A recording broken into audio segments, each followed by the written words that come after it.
आरुषि जी आप क्या कहेंगे? देखिए, हमारा एक इकलौता शायद देश ऐसा है जहाँ पे देखिए, जहाँ मुस्लिम लॉज हैं, तो जहाँ क्रिमिनल लॉज की बात आती है कि जिसकी जो कोई चोरी करे उसके हाथ काट दिए जाएं, तो वहाँ पे जो है यहाँ के जो मुस्लिम लोग हैं वो तो कहेंगे कि नहीं, यहाँ के लिए तब क्रिमिनल लॉज के लिए तो इंडिया का लॉ अच्छा है। लेकिन जहाँ पर शादी के लॉज की बात आएगी वहाँ पर वो कहेंगे कि नहीं जी, हमारे लॉज ही अच्छे हैं। तो ये बहुत टाइम से मुझे लगता है कि इसकी बहुत ज़्यादा ज़रूरत है इंडिया में कि जो है सबके लिए एक जैसे लॉज लेकर आए जाएं। और मुझे ऐसा लगता है कि इसे सेंट्रलाइज्ड एक जैसा होना चाहिए। ये ऐसा नहीं होना चाहिए कि इस स्टेट में हिंदू लॉज हैं, उस स्टेट में मुस्लिम लॉज हैं, उस स्टेट में क्रिश्चियन लॉज हैं। इस तरीके से नहीं होना चाहिए। जब एक देश है तो सबके लिए एक जैसे लॉज होने चाहिए। और अगर इसको ड्राफ्ट अभी तक किया जा रहा है तो मुझे लगता है कि उसमें यही सोच के ड्राफ्ट करना चाहिए कि जो कॉमन सबके लिए एक्सेप्टेबल हो ऐसे लॉज हों। नरेंद्र जी, जितनी आसानी से ये यूनिफॉर्म सिविल कोड को लेकर बात कही जाती है, ऐसा नहीं लगता है कि बहुत मुश्किल काम है और इसको में भी बहुत वक्त लगेगा? मुश्किल काम इसलिए नहीं, मुझे लगती है देखिए मुश्किल काम इसलिए नहीं है क्योंकि ऐसा है कि कोई व्यक्ति जिसने जिंदगी भर कुर्ता पजामा पहना उसको जीन्स पहनने के लिए कह रहे हैं तो थोड़ा सा उसको एडजस्ट करने में टाइम तो लगेगा ही। आरुषि जी आप क्या कहेंगे, क्यों लगता है कि भाई ये बीजेपी इस मसले को उठा के तमाम जगहों पर ये ध्रुवीकरण कर रही है? जी, अगर भाजपा सरकार की मंशा यूनिफॉर्म सिविल कोड को लाने की है तो इसका विरोध तो कोई कर ही नहीं रहा है। ना आम आदमी पार्टी इसका विरोध कर रही है, ना कांग्रेस इसका विरोध कर रही है। तो अगर इन्हें यूनिफॉर्म सिविल कोड लाना है तो ले आए। और जैसा कि ये जो है ऑलरेडी पूरा इसके ऊपर पहले से डिस्कशन सारा हो चुका है, इसका सारा जो इनका पेपर वर्क है वो भी कंप्लीट हो चुका है, हाई कोर्ट में ये हो चुका है, सुप्रीम कोर्ट में भी ये हो चुका है। तो उसके बाद ये देरी किस चीज में कर रहे हैं? तो देरी तो करने की जो मंशा है इनकी यही है कि चुनाव को जो है इफेक्ट करना चाहते हैं, बार बार चुनाव को इफेक्ट करना चाहते हैं। तो इसीलिए जो है इसको हर जगह चुनाव में सिर्फ यूज किया जा रहा है। उसी यही मेन पर्पस है कि धर्म के नाम पे लोगों को जो है बांटने का भाजपा जनता पार्टी में बहुत अच्छा टैलेंट है और वो इसी के भरोसे चल रहे हैं।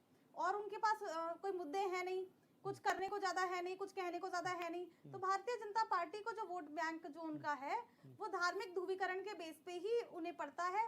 तो वो जो है अगर ये करके खत्म कर देंगे तो उनके पास रह क्या जाएगा। तो इसे ये जितना लंबा खींच सकते हैं उतनी लंबी जो है इस पे रोटियां सेकना चाहती है भारतीय जनता पार्टी। और बाकी यूनिफॉर्म सिविल कोड की जहां तक बात है तो इससे तो सभी को मुझे नहीं लगता कि कोई आपत्ति है, इसका कोई विरोध नहीं हो रहा। कोई ना तो जनता में कोई विरोध नजर आ रहा है, ना किसी राजनीतिक दल इसका विरोध कर रहा है। तो फिर भी भारतीय जनता पार्टी अगर देर कर रही है अगर ये बिल लाने में तो इसका कोई ना कोई राजनीतिक कारण जरूर है। देर क्यों हो रही बताएं?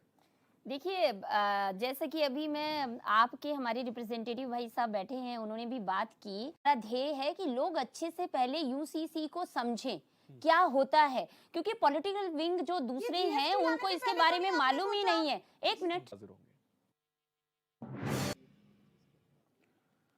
तो ब्रेक के बाद आपका स्वागत है क्वेश्चन आवर पे। यूनिफॉर्म सिविल कोड जिसको लेकर आज हम बात कर रहे हैं, बीजेपी एक तरफ कह रही है हम यूनिफॉर्म सिविल कोड लाएंगे, लेकिन ये तब कहा जाता है कि जब चुनाव कहीं पे होता है तब इस तरह के बयान सामने निकल कर आते हैं। वहीं दूसरी तरफ कांग्रेस का इस पूरे मामले पर कहना है कि ये हवाई बात है। इसी को समझने की कोशिश करेंगे। अगर यूनिफॉर्म सिविल कोड क्या इतना आसान है जिसे आसानी से लागू कर दिया जाएगा, या जिस तरह के बयान सामने निकल के सामने आते इस तरह से हम देखते हैं। और खासकर जो कांग्रेस ये बात कह रही है कि भाई यूनिफॉर्म सिविल कोड को लेकर ये बीजेपी हवाई बात करी और कुछ नहीं है। जब जब इलेक्शन आता है तब तब यूनिफॉर्म सिविल कोड को लेकर इस तरह के बयान नेताओं के सामने निकल कर आते कि ऐसा लगता है कि भाई इलेक्शन जीते नहीं कि यूनिफॉर्म सिविल कोड आ जाएगा, लेकिन उसके बाद फिर वो ठंडे बस्ते में चला जाता है। तो ये सिर्फ हवाई बात हो रही, क्या कहेंगे इस पे? देखिए, ऐसा है, जो प्रदेश की जनता है, जब हमने यूसीसी की बात की थी चुनाव से पहले की, कि जनता ने तो सत्ता में सरकार को लाया। नहीं, हवाई उनको इसलिए लग रहा है क्योंकि वो खुद हवा में ही है, उनको समझ में ही नहीं आ रहा है। मुझे वो डेफिनेशन बता दे। अमरिंदर भाई साहब यहाँ बैठे हैं, कांग्रेस से यहाँ मोहतरमा जी बैठी हैं, एक बार मुझे डेफिनेशन बता दें कि क्या इसमें ऐसी दिक्कत है। वो तो साफ तरीके से ये बोल रहे हैं, उनका सिर्फ ये मंतव्य है कि हम कब कह रहे हैं दिक्कत है, मैं वही पे आ रही हूँ। हम तो कह ही नहीं रहे कि दिक्कत है, वहीं पे आ रही हूँ, तो कह रही ले आइए, लेकिन आप ला नहीं पा रहे हैं। वहीं पे आ रही हूँ कि हमें सहयोग मिल रहा है, उसके लिए आप सभी का साधुवाद। लेकिन इसको समझिए भी, आप ले आइए ये नहीं बोल सकते। आप तो ये बोलिए भाई क्या इसमें खासियत है, क्यों आना चाहिए, विपक्ष हो आप क्यों वहां से हम मिला रहे हो, आप क्यों वहां से हम मिला रहे हो। अगर आप इसको सही दिल से चाहते कि ये आना चाहिए तो आप इस पे भी बात नहीं करते। आप ये नहीं बोलते कि धीमी चल रही है सरकार या इस पे इतना ज्यादा टाइम क्यों लग रहा है। जब कोई चीज बनती है, देखिए मेरी बात सुनिए, बार बार संशोधन से अच्छा है कि हम लोग एक बार अच्छे से उस चीज को जनता के सामने रखें और इस तरीके से रखें कि बाद में उसमें कोई भी इफ बट ना हो, क्योंकि ये सबके अधिकारों की बात है। ये किसी पर्टिकुलर, आरिश जी आपने यहाँ पे बात करी, बड़े बड़े फैसले तो आपने ऐसे ही ले लिए ऐसे जीएसटी को नहीं लिए, लेकर, ऐसे आखिर नहीं इसमें लिए। तो ऐसा नहीं इनको क्यों लग रहा लगता है 70 बड़े बड़े वर्षों फैसले से आसानी सताए से ले हुए लिए। लोग, 70 वर्षों से जो लोग सताए हुए थे ना, उनको मालूम था कि 370 लाने की वजह क्या GST थी, इतना बड़ा 35 फैसला ले लिया। इंट्रोड्यूस करने की बात क्या थी। कांग्रेस जहाँ पे विभाजन की बात करती है उनको जोड़ना कहाँ से कश्मीर आया? के पर आपने बड़ा वो फैसला एक ले लिया, पे बड़े बात बड़े नहीं मामले करते, पे वो बीजेपी ने इंटीग्रिटी फैसले पे ले बात नहीं करते, वो देश की सॉवरेनिटी पे बात नहीं करते, क्योंकि उनको विभाजन करने में आनंद आता है। आप बताइए 1950 में यूसीसी पे बात होनी चाहिए थी, लेकिन चालाक नेहरू जी ने क्या किया? चालाक नेहरू जी ने हिंदू कोड इंट्रोड्यूस किया।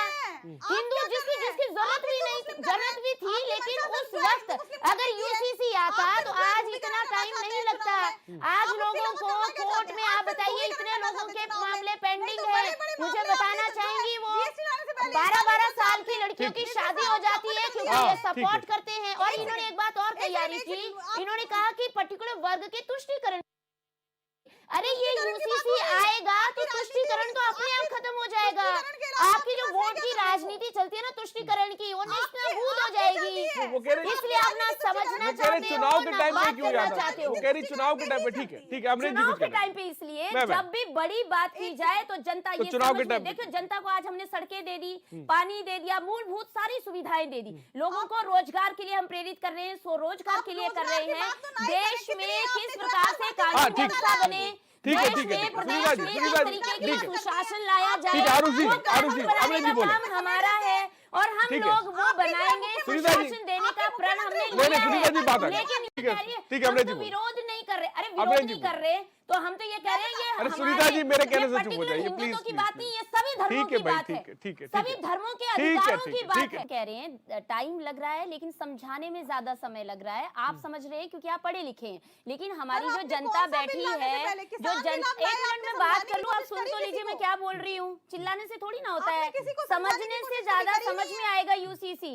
इसके ऐसा नहीं कि सुनीता मैडम बोल रही है तो हम बोलना शुरू हो जाए तो समझ में आ जाएगा, नहीं। देखिए कानून में अगर हम जाएं, बहुत सारे ऐसे मामले हैं जो कई वर्षों से लंबित हैं, उनमें सुधार होगा। यूसीसी आएगी तो ऐसे मामलों से निजात मिलेगी।